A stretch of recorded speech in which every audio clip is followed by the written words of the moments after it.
Hello दोस्तों, नमस्कार। बहुत बहुत स्वागत है आपका अपने चैनल में जिसका नाम है न्यू स्टडी प्लानेट। दोस्तों, आज के वीडियो में हम पढ़ने वाले हैं इतिहास, और इतिहास में हम पढ़ेंगे विजयनगर साम्राज्य के बारे में।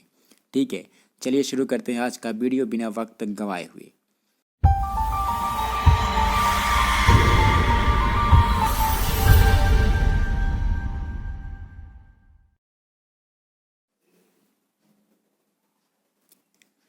दोस्तों, हमारा पहला प्रश्न है विजयनगर साम्राज्य की स्थापना कब हुई। तो इसका जो उत्तर हो जाएगा वो हो जाएगा 1336 ईस्वी।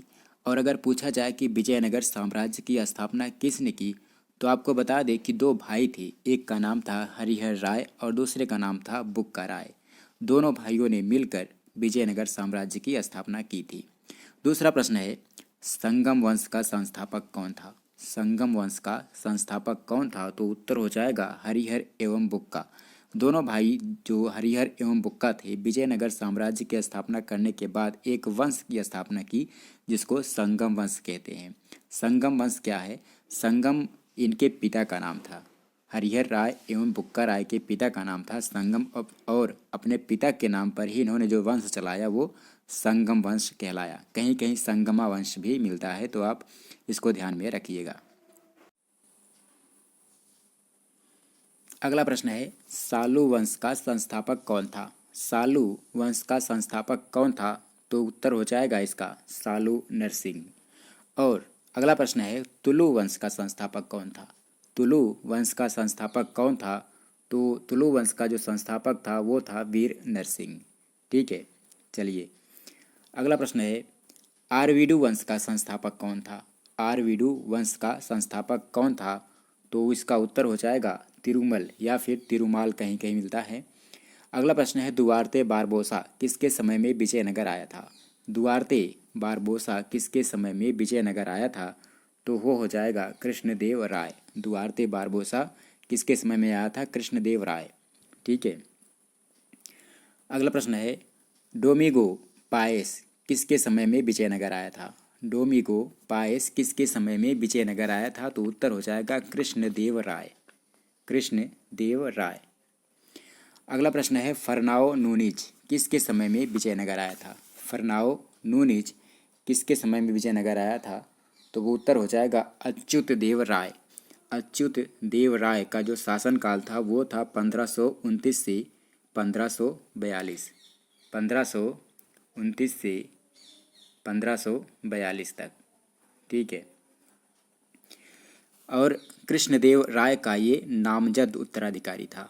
नूनिज इसके दरबार में ही कुछ समय रहा था। तो ये प्रश्न बनता है कि फरनाओ नूनिज किसके समय में विजयनगर आया था, तो उत्तर होगा अच्युत देव राय। ठीक है, अगला प्रश्न है सीजर फ्रेडरिक किसके समय में विजयनगर आया था। सीजर फ्रेडरिक किसके समय में विजयनगर आया था, तो उत्तर हो जाएगा सदाशिव रॉय। निकोलो दी कोंटी किसके समय में विजयनगर आया था। निकोलो दी कोंटी किसके समय में विजयनगर आया था, तो देवराय प्रथम। देवराय प्रथम का जो शासनकाल था वो था 1406 से 1422 ईस्वी तक। ठीक है, अगला प्रश्न है फारस के सुल्तान मिर्जा शाहरुख के राजदूत अब्दुल रज्जाक किस विजयनगर सम्राट के शासनकाल में विजयनगर आया था, तो इसका उत्तर हो जाएगा देवराय द्वितीय। अब्दुल रज्जाक जो था वो देवराय द्वितीय के शासनकाल में विजयनगर आया था। दोस्तों, अब्दुल रज्जाक ने लिखा है कि विजयनगर दुनिया में सबसे भव्य शहरों में से एक लगा जो उसने देखे या सुने थे। ठीक है, अगला प्रश्न है विजयनगर किस नदी के तट पर स्थित है। बहुत ही महत्वपूर्ण है, विजयनगर किस नदी के तट पर स्थित है, तो उत्तर हो जाएगा तुंगभद्रा नदी पर। ठीक है, चलिए अगला प्रश्न है बहमनी राजाओं की राजधानी क्या थी। बहमनी राजाओं की राजधानी क्या थी, इसका उत्तर हो जाएगा गुलबर्गा। बहमनी राजाओं की जो राजधानी थी वो गुलबर्गा थी। विजयनगर के महान साम्राज्य के अवशेष कहाँ पाए गए हैं, तो उत्तर है हम्पी में। हम्पी कहाँ है? हैदराबाद या फिर कर्नाटका आप कह सकते हैं। तो हम्पी में विजयनगर के महान साम्राज्य के अवशेष प्राप्त होते हैं। अगला प्रश्न है बीजापुर स्थित गोल गुंबज का निर्माण किसने कराया, जो विश्व का दूसरा बड़ा गुंबज है?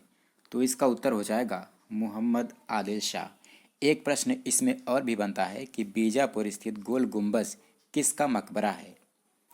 तो इसका भी जो उत्तर हो जाएगा मोहम्मद आदिल शाह ही हो जाएगा। ठीक है, अगला प्रश्न है कृष्णदेव राय किसके समकालीन थे? तो उत्तर हो जाएगा बाबर। कृष्णदेव राय बाबर के समकालीन थे। बाबर ने अपनी आत्मकथा में कृष्णदेव राय को भारत का सर्वाधिक शक्तिशाली शासक कहा है, ये भी आप याद रखिएगा। अगला प्रश्न है विजयनगर के राजा कृष्णदेव राय ने गोलकुंडा का युद्ध किस राजा के साथ लड़ा? तो उत्तर हो जाएगा कुली कुतुब शाह। चार मीनार का निर्माण किसने कराया? तो इसका भी उत्तर हो जाएगा कुली कुतुब शाह। ठीक है, चलिए आगे चलते हैं। कृष्णदेव राय के दरबार में अष्टदिग्गज कौन थे? तो अष्टदिग्गज जो थे 8 तेलुगु कवि थे जिनको अष्टदिग्गज बोला जाता था। ये 8 जो कवि थे वो कौन कौन थे? अल्लासनी पेदन्ना, नंदी तिम्मन, भट्टमूर्ति, धूर्जरी, मदयागिरी मल्लन, अचल राजू रामचंद्र रामादुयम, पिंगली सूरन और तेनाली रामकृष्ण। ये 8 तेलुगु कवि थे जिनको अष्टदिग्गज कहा जाता था। अगला प्रश्न है अठवड़ का क्या मतलब है? अठवड़ का मतलब होता है भू राजस्व विभाग। ठीक है, अगला प्रश्न है वैदिक ग्रंथों में प्रसिद्ध भाष्यकार सायण किस काल में सक्रिय थे? तो उत्तर हो जाएगा सायण का नाम आए तो आप याद रखिएगा कि ये विजयनगर राज्यकाल में सक्रिय थे। कश्मीर का वह भाग जो कश्मीर का वह शासक जो कश्मीर का अकबर कहा जाता है कौन है? कश्मीर का अकबर कहा जाता है जैनुल आबदीन को। अगला प्रश्न है कृष्णदेव राय ने आमुक्तमाल्यद की रचना किस भाषा में की? तो उत्तर हो जाएगा तेलुगु भाषा में। आमुक्तमाल्यद की जो रचना हुई वो तेलुगु भाषा में हुई है। आंध्र भोज या फिर आंध्र पितामह किसे कहा जाता है? तो इसका भी उत्तर हो जाएगा कृष्णदेव राय।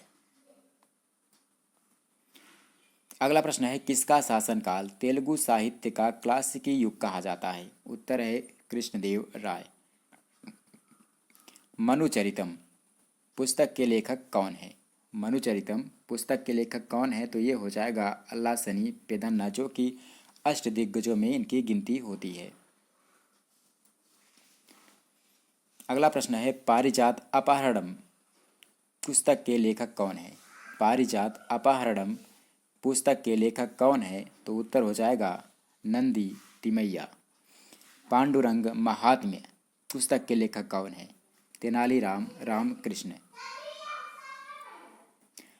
अगला प्रश्न है आमुक्तमाल्यद पुस्तक के लेखक कौन है? तो उत्तर है कृष्णदेव राय जो कि तेलुगु भाषा में लिखी गई है। ये पुस्तक आमुक्तमाल्यद, इसके लेखक कृष्णदेव राय हैं। कृष्णदेव राय ने कौन कौन से मंदिर बनवाए? तो मुख्य रूप से जो मंदिर बनवाए इन्होंने कृष्ण स्वामी मंदिर, विट्ठल स्वामी मंदिर, हजार स्वामी मंदिर। ठीक है, विट्ठल स्वामी मंदिर किसको समर्पित है? तो ये विष्णु को समर्पित है। विट्ठल किसको कहा जाता है? विष्णु को कहा जाता है। अगला प्रश्न है विजयनगर के किस शासक ने विवाह कर को समाप्त किया? विवाह कर एक टैक्स, मैरिज टैक्स कहा जाता है। विजयनगर के किस शासक ने विवाह कर को समाप्त किया? तो उत्तर है कृष्णदेव राय। प्रसिद्ध विरूपाक्ष मंदिर कहाँ है? तो उत्तर है हम्पी में है। प्रसिद्ध विरूपाक्ष मंदिर हम्पी में स्थित है। अटाला मस्जिद कहाँ है? तो उत्तर है जौनपुर। सबको पता होगा। अदीना मस्जिद कहाँ पर है? बंगाल में है, याद रखने वाली चीज़ है। अगला प्रश्न है बहमनी साम्राज्य में सबसे अंत में कौन सा राज्य स्वतंत्र हुआ? बहमनी साम्राज्य में सबसे अंत में कौन सा राज्य स्वतंत्र हुआ? तो उत्तर है बीदर। छोटा सोना मस्जिद कहाँ पर है? बंगाल में। झंझरी मस्जिद कहाँ है? झंझरी मस्जिद कहाँ पर स्थित है? तो जौनपुर में स्थित है। हिंडोला महल कहाँ पर स्थित है? मालवा में स्थित है। अगला प्रश्न है रूमी खां मस्जिद कहाँ है? रूमी खां मस्जिद कहाँ है? अहमदनगर में। महमूद बेगड़ा किस राज्य का सुल्तान था? तो उत्तर है गुजरात का सुल्तान था। अगला प्रश्न है महाभारत का बांग्ला में अनुवाद किसने करवाया? तो उत्तर है नुसरत शाह ने। नुसरत शाह ने बांग्ला भाषा में महाभारत का अनुवाद करवाया था। भारत का पहला मुस्लिम शासक जिसने हिंदुओं से जजिया कर न लेने का आदेश दिया। भारत का पहला मुस्लिम शासक जिसने हिंदुओं से जजिया कर न लेने का आदेश दिया वो था अलाउद्दीन हसन बहमन शाह। अगला प्रश्न है टोडरमल का पूर्वगामी किसे कहा जाता है। टोडरमल का पूर्वगामी किसे कहा जाता है। महमूद गावा, कहीं कहीं मिलता है महमूद गवन, तो आप याद रखिएगा टोडरमल का पूर्वगामी महमूद गावा को कहा जाता है। बहमनी राज्य को किसने चरमोत्कर्ष पर पहुंचाया, तो इसका भी उत्तर हो जाएगा महमूद गावा। अगला प्रश्न है बहमनी साम्राज्य से सबसे पहले कौन सा राज्य स्वतंत्र हुआ। सबसे पहले कौन सा राज्य स्वतंत्र हुआ, तो ये बरार है। सबसे लास्ट में कौन था, बीदर था। ठीक है, वीर पंचाल का क्या अर्थ है। वीर पंचाल का अर्थ होता है दस्तकार वर्ग। अगला प्रश्न है किस काल में प्रशासन में न्यायागार व्यवस्था एवं आयंगार व्यवस्था प्रचलित थी, तो सही उत्तर हो जाएगा विजयनगर काल में। शैवों का अजंता किसे कहा जाता है। लिपाक्षी को शैवों का अजंता कहा जाता है। अगला प्रश्न है मदुरा का या मदुरै का मीनाक्षी मंदिर किसने बनवाया, तो सही उत्तर हो जाएगा मदुरै के नायकों ने। मदुरा कहीं मिलता है कहीं मदुरै मिलता है, तो आप इसको याद रखिएगा। तालीकोटा का युद्ध का कारण था। तालीकोटा के युद्ध का कारण था, तो क्या कारण था। राम राय का दक्षिणी सल्तनतों के साथ दंभपूर्ण व्यवहार और उनकी अंतर्राज्यीय राजनीति में हस्तक्षेप, और दूसरा कारण था विजयनगर के प्रति दक्षिण सल्तनतों की समान ईर्ष्या और घृणा की भावना। अमरम क्या है। अमरम क्या क्या अर्थ है। विजयनगर साम्राज्य में अमरम क्या था, तो वो था जागीर। विजयनगर साम्राज्य में शिष्ट का क्या अर्थ था, तो एक तरह का कर था जिसको भूमि कर कहते हैं, उसको शिष्ट कहते थे। अगला प्रश्न है खानदेश राज्य का संस्थापक कौन था। खानदेश राज्य का संस्थापक कौन था, तो उत्तर हो जाएगा मलिक राजा फारूकी। अगला प्रश्न है किस युद्ध को विजयनगर साम्राज्य के शानदार युग का अंत माना जाता है, तो उत्तर हो जाएगा तालीकोटा युद्ध। कब हुआ था, 1565 ईस्वी में। इसको अन्य जो नामों से जाना जाता है राक्षस तंगड़ी का युद्ध, बन्नी हट्टी का युद्ध। विजयनगर का तत्कालीन शासक कौन था जब तालीकोटा का युद्ध हुआ, तो उस समय जो शासक था वो था सदाशिव राय। तुलु वंश का ये संबंध रखता है तुलु वंश से। तुलु वंश का ये शासक था सदाशिव राय, लेकिन असली जो शक्ति थी वो राम राय के पास थी। शासक कौन था, सदाशिव राय, लेकिन असली शक्ति राम राय के पास थी। ठीक है, इसके बाद तालीकोटा के युद्ध के बाद विजयनगर साम्राज्य की जो शक्ति थी वो क्षीण होती गई। इसके बाद आरवीडू वंश की स्थापना हुई 1570 से 1652 ईस्वी तक चला। इसमें श्रीरंग तृतीय विजयनगर का अंतिम शासक था। इसके साथ ही महान विजयनगर साम्राज्य का पतन हो गया। तो इस वीडियो में फिलहाल इतना ही। अगले वीडियो में एक नए टॉपिक के साथ आपसे मिलेंगे, तब तक के लिए नमस्कार। और हाँ, अगर आप हमारे वीडियो पर नए हैं तो चैनल को सब्सक्राइब जरूर कर लें।